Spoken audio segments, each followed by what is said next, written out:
Welcome back to the universe of power. If this is your first time tuning in, welcome. Please like, comment, and subscribe for all things within the Power universe. Season 3 of Raising Kanan is halfway completed, and in episode 5 we saw a prediction that I made at the very beginning of the season become a reality.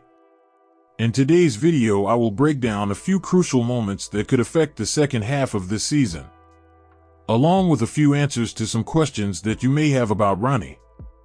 In episode 5 we saw Kanan send a clear message to Rock by ignoring her and disobeying her orders to stay at home. I think that whenever the child services lady returns, Kanan will once again not be present, and this could cause Rock to lose complete custody of Kanan.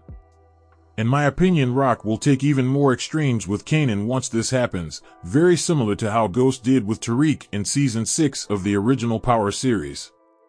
We could see Rock either make an attempt to set Kanan up to go to jail by pinning Scrap's death on him, or we could see Rock tip the police off about Kanan's delivery operation, which could put Kanan in a tough spot to where he would be left with only two options. Either expose Rock in some type of way to where she loses all credibility in the streets, or take Rock out of the picture completely. I believe that the narration at the end of the episode by 50 was very telling, and I will go more into detail later in the video. We also saw in this episode the after effects of Rock's beauty salon being vandalized by the two corrupted cops that were in the last two episodes. I think that Rock will most likely need the help of Detective Howard to get these two officers off of her back. Rock will most definitely get the last laugh. But as far as the pressure from the feds, I believe that they will start closing in on Rock more every episode until the finale. Between Rock having Marvin take out Sal and Rock taking out Scrap, I believe that the feds will be able to make a case for one of these deaths, and based off of the synopsis for episode 7, it's really looking like Scrap's mother will return and go to the feds about Scrap's death, which will probably be a key factor in the feds taking down Rock.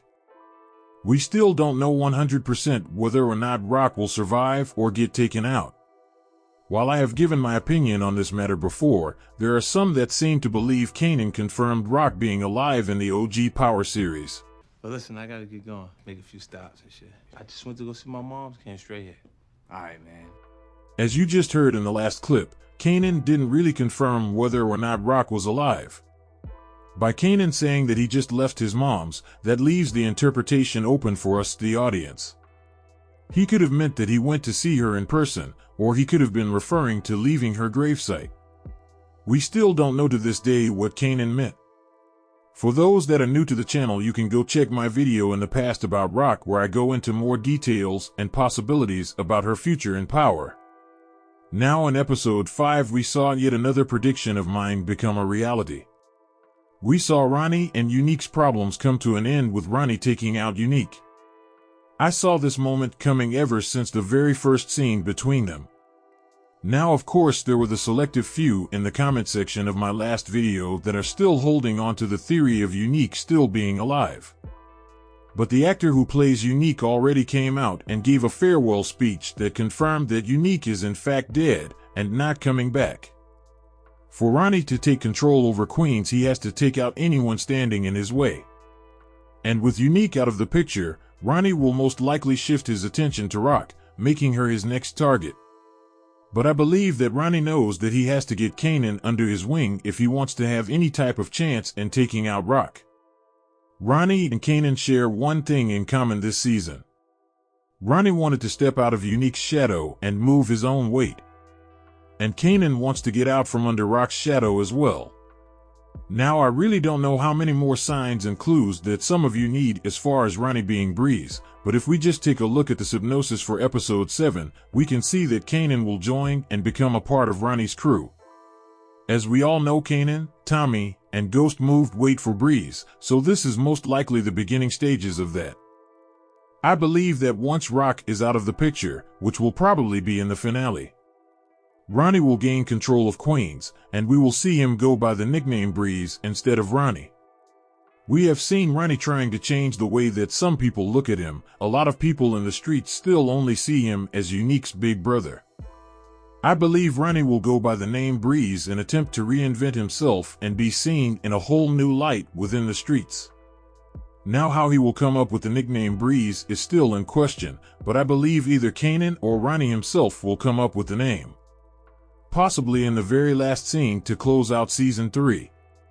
To everyone who posed the interesting question about how would someone as unapproachable as Ronnie be able to build a relationship with a young Tommy, Ghost, and Kanan? I think that we have only seen one side of Ronnie's character. I believe that we will see the range in his character as the season goes on, and even more in Season 4.